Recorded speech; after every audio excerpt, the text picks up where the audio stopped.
আসসালামু আলাইকুম। এই পর্বে আমরা শিখবো হচ্ছে কোসেটস থিওরি সমূহ, অর্থাৎ আমরা কোসেটস চ্যাপ্টারটাতে যে কটা থিওরি অত্যন্ত গুরুত্বপূর্ণ এবং যা আমরা পূর্বের পর্বে ধারণা দিয়েছিলাম যে যে জিনিসগুলো আমরা আসলে কোসেটের বৈশিষ্ট্যের মধ্যে পেয়ে থাকি সেই জিনিসগুলো এক একটা থিওরি। তো সেই থিওরির একেবারে প্রথম যেটা সেটা হচ্ছে ল্যাগ্রাঞ্জের থিওরাম, এবং এই ল্যাগ্রাঞ্জের থিওরাম হচ্ছে গ্রুপ থিওরির একেবারে সবচেয়ে বেশি প্রায়োরিটি দেওয়ার থিওরাম। সবচেয়ে বেশি কোনো থিওরামকে যদি আপনি গুরুত্ব দিতে চান তাহলে সেটা নিঃসন্দেহে কি ল্যাগ্রাঞ্জের থিওরাম। ল্যাগ্রাঞ্জের থিওরামের কথাবার্তা কি আসলে? ল্যাগ্রাঞ্জ বলছে যে কোনো একটা গ্রুপের যে ক্রম, কোনো একটা গ্রুপের যে ক্রম তার উপগ্রুপের ক্রমও কিন্তু ওই গ্রুপের ক্রমটাকে ভাগ করবে। সোজা বাংলায় একবার রাফলি যদি বলি তাহলে কথাটা এরকম যে কোনো একটা গ্রুপের ক্রমকে তার উপগ্রুপের ক্রম কি করবে? ভাগ করবে। যেমন আমরা যদি জি বলি তাহলে জি ছিল কে? জি একটা গ্রুপ আমরা ধরে নিয়েছিলাম যে 1 -1 আই এবং মাইনাস আই। এখন এই জি এর মধ্যে একটা উপগ্রুপ হচ্ছে এইচ 1 এবং -1। এখন এইচ এর ক্রম হচ্ছে 2, জি এর ক্রম হচ্ছে 4। তাহলে আমরা কি বলতে পারি? Order of H equals two 2 এবং order of G equals two হচ্ছে 4। তাহলে আমরা বলতেই পারি যে 4 কে 2 কি করে? ভাগ করে, অর্থাৎ 2 হচ্ছে 4 এর একটা ভাজক। বুঝতে পারছি? তাহলে এই যে এখান থেকে আমরা বলতে পারি না যে order of H order of G, অর্থাৎ জি এর ক্রম এইচ এর ক্রম দ্বারা বিভাজ্য, জি এর ক্রম এইচ এর ক্রম দ্বারা বিভাজ্য। ল্যাগ্রাঞ্জ এই কথাটাই আপনাকে প্রমাণ করে দেখাইছে। সো দেখেন আমার এখানে বলছে কি যে জি একটি সসীম গ্রুপ। জি অবশ্যই সসীম গ্রুপ হওয়া লাগবে, এটা আরেকটা ইম্পর্টেন্ট কথা। সসীম না হলে তো তার ক্রম আসলে অসীম হয়ে যাবে। তো অসীম হলে তার ভাগ করা যাবে না, তাই না? অসীম হলে কি ভাগ করা যাবে? ধরেন এটা অসীম, তাহলে আপনি এখানে যাই নেন ভাগ করতে পারবেন? ভাগ করতে পারবেন না। সো মাথায় রাখতে হবে জি ভি দা সসীম। তাহলে সসীম বলতে ফাইনাইট গ্রুপ, ঠিক আছে? সো এখন দেখেন জি একটি সসীম গ্রুপ হয় এবং এইচ একটি জি এর উপগ্রুপ হয়, তবে order of H divisor of order of G, অর্থাৎ অর্ডার অফ জি কে অর্ডার অফ এইচ ভাগ করবে। এই কথাটাই এই চিহ্ন দ্বারা বোঝায়, রাইট? আমরা এই কথাগুলো এখানে বললাম যে সাধারণ গুণফলকে জি একটি সসীম গ্রুপ এবং এইচ তার একটি সসীম উপগ্রুপ, ঠিক আছে?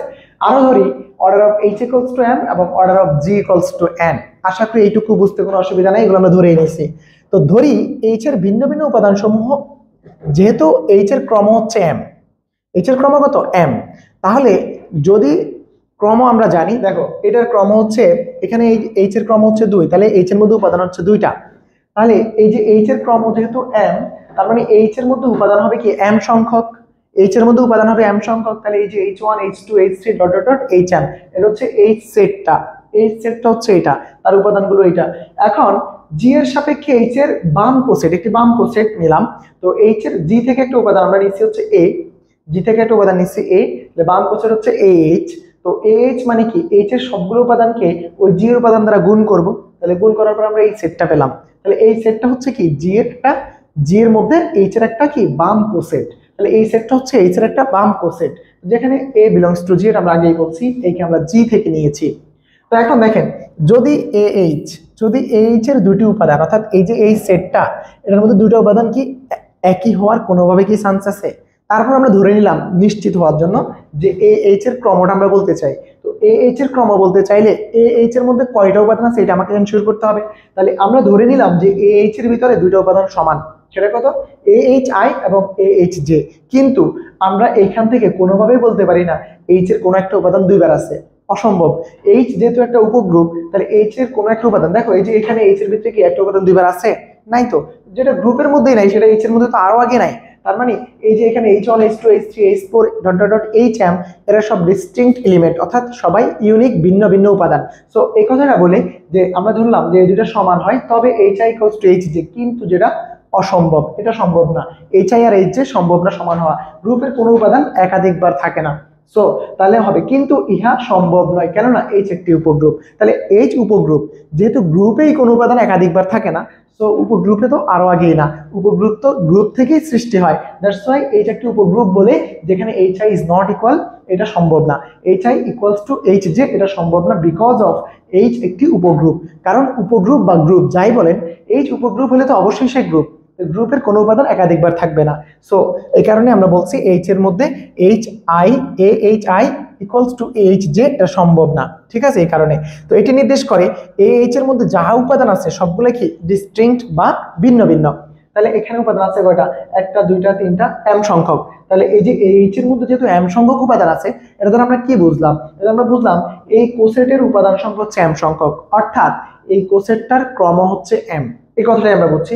সো আমরা এখান থেকে বলতে পারি ইহা নির্দেশ করে এইচ এর প্রতিটি উপাদান ভিন্ন ভিন্ন, অর্থাৎ order of H equals to M. আশা করি এই কথাটা আপনি ক্লিয়ারলি বুঝে গেছেন। এরপরে এখন জি গ্রুপের সাপেক্ষে কোসেট হবে এন সংখ্যক। কারণ কি? কারণ জি গ্রুপের অর্ডার আমরা কত ধরছি? Order of G equals to আমরা একেবারে প্রথমে এন ধরে নিয়েছিলাম, রাইট? তো অর্ডার অফ জি যেহেতু এন, তাহলে আমরা জানি কোনো একটা উপগ্রুপের কোসেট হয়, কোনো একটা উপগ্রুপের কোসেট সংখ্যা যেই গ্রুপের উপগ্রুপ তার ক্রমের সমান। এটা আমরা কোসেটের পর্ব 1 এ দেখে আসছি, বা ওইটার ব্যাখ্যা আমরা ওখানে দেখছি। সো যেহেতু order of G equals to N, so আমরা বলতেই পারি যে এখানে জি গ্রুপের সাপেক্ষে কোসেট হবে এন সংখ্যক। কার? এইচ এর। জি গ্রুপের সাপেক্ষে এইচ এর কোসেট হবে এন সংখ্যক। এটা আমরা জানি যে এইচ উপগ্রুপ আর জি গ্রুপের উপগ্রুপ। সো যে জি গ্রুপের সাপেক্ষে এইচ উপগ্রুপের কোসেট সংখ্যা হবে জি গ্রুপের ক্রমের সমান। সো ক্রমাগত এন, যে কারণে আমরা লিখছি কোসেট হবে এন সংখ্যক, যেহেতু order of G equals to N. আশা করি এটা ক্লিয়ার। এটা আমরা আগের পর্বে ব্যাখ্যা করছি। এখন এন সংখ্যক কোসেট হয়, এন সংখ্যক কোসেট এই জায়গায় একটু ভালো করে খেয়াল রাখেন। এন সংখ্যক কোসেট হয় নিশ্চিত হবে অথবা একই হবে, যেটা আমরা থিওরিতে নিয়ে পড়ছি আগের থিওরিটা, যে কোনো একটা উপগ্রুপের যে কোসেটগুলো হয় সবগুলো ভিন্ন ভিন্ন অথবা কি একই, ঠিক আছে?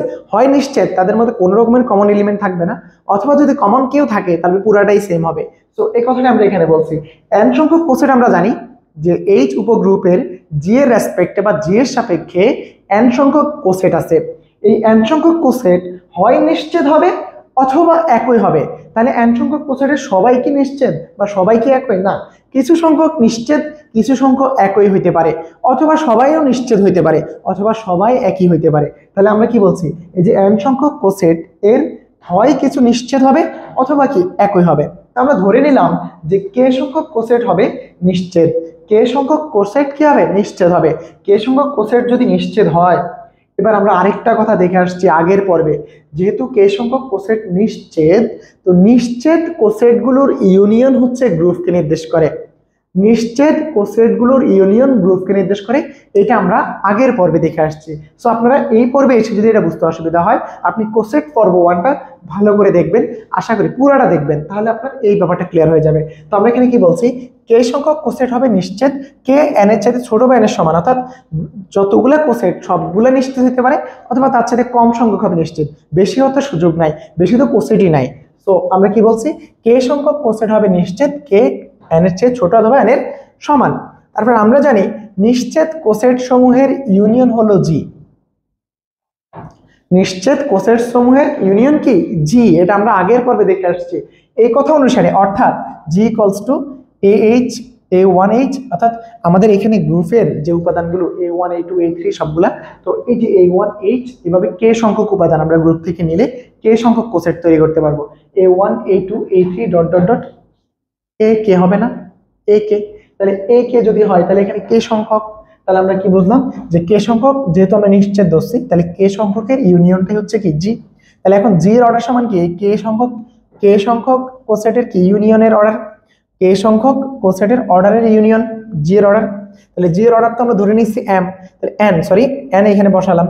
তাহলে এখানে এন বসলো, এখানে এন বসলো, এখানে বসলো এন, আর এই যে এখানে অর্ডার অফ এইচ সমান আমরা একটু আগে দেখা আসছি এম। তাহলে এখানে এম এম এম এম যতগুলো আছে, কে সংখ্যক যেহেতু আছে কে সংখ্যক এম, তাহলে এই যে এটা হচ্ছে কে এম। কেন হয়েছে আশা করি বুঝছেন। এখন K M N equals to আমরা কি পেলাম? K M. তো এখন এই যে এই এন হচ্ছে অর্ডার অফ জি, আর এই যে এটা হচ্ছে কে, আর এটা হচ্ছে অর্ডার অফ এইচ ধরছিলাম, আমার মনে আছে একবারে শুরুতে। তাহলে আমরা এখান থেকে কি বলতে পারি? K equals to order of G by order of H, অর্থাৎ এই যে গ্রুপের ক্রমকে উপগ্রুপের ক্রম দিয়ে ভাগ করছে, ভাগফল আসছে একটা পূর্ণ সংখ্যা। তাহলে কে হচ্ছে কি? কে পূর্ণ সংখ্যা। সো এটা দ্বারা কি নির্দেশ করে, তাহলে ইহা নির্দেশ করে M M divisible M N divisible by কি এম, অর্থাৎ এন এম দ্বারা বিভাজ্য, এন এম দ্বারা বিভাজ্য। এই যে এখানে টাইপ দেখালাম এন এম দ্বারা বিভাজ্য, এই যে এন এম দ্বারা বিভাজ্য, এন কে এম বাদ করে একটা পূর্ণ সংখ্যা পাচ্ছি কে। তাহলে এই যে এটা দ্বারা বোঝা হচ্ছে order of H division, order of H divisor of কি অর্ডার অফ জি, অর্থাৎ অর্ডার অফ জি এর একটা ভাজক হচ্ছে অর্ডার অফ এইচ। তো এই কথাটাই হচ্ছে আমাদের কি, এই কথাটাই হচ্ছে ল্যাগ্রাঞ্জের থিওরাম, এবং এটা অত্যন্ত গুরুত্বপূর্ণ একটা থিওরি। আপনারা যারা 23 সালে পরীক্ষা দিবেন বা 23-এর পরীক্ষাটা 25 সালে দিচ্ছেন, আপনাদের জন্য এই ল্যাগ্রাঞ্জের থিওরাম পরীক্ষায় আসার চান্স অনেক বেশি। সো এই ভিডিওটা খুব ভালো করে একটু স্লো করে অথবা একটু বাড়িয়ে স্পিড যেভাবেই পারেন ল্যাগ্রাঞ্জের থিওরামটা ভালো করে বুঝে পরীক্ষার হলে যাবেন। পরীক্ষায় যাওয়ার আগে যদি আপনি ল্যাগ্রাঞ্জের থিওরাম না পেরে যান, তাহলে আপনার পরীক্ষার হলে গিয়ে আপনি মনে পড়বে ল্যাগ্রাঞ্জের থিওরামটা আপনার পড়ে আসা উচিত ছিল। সো কোনোভাবে এই ভুলটা করবেন না, পরীক্ষার হলে যাবেন ল্যাগ্রাঞ্জের থিওরাম অবশ্যই পড়ে যাবেন। এটা পরীক্ষায় আসার মতো একটা থিওরাম, এটা আসবেই, এরকমই একটা থিওরাম। ওকে।